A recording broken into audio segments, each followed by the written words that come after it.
بسم الله الرحمن الرحيم والفجر وليال عشر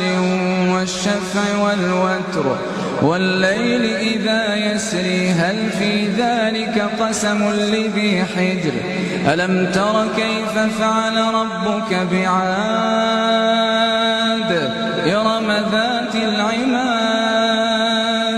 التي لم يخلق مثلها في البلاد وثمود الذين جابوا الصخر بالوادي وفرعون ذي الأوتاد الذين طغوا في البلاد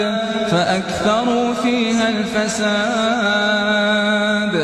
فصب عليهم ربك سوط عذاب إن ربك لبالمرصاد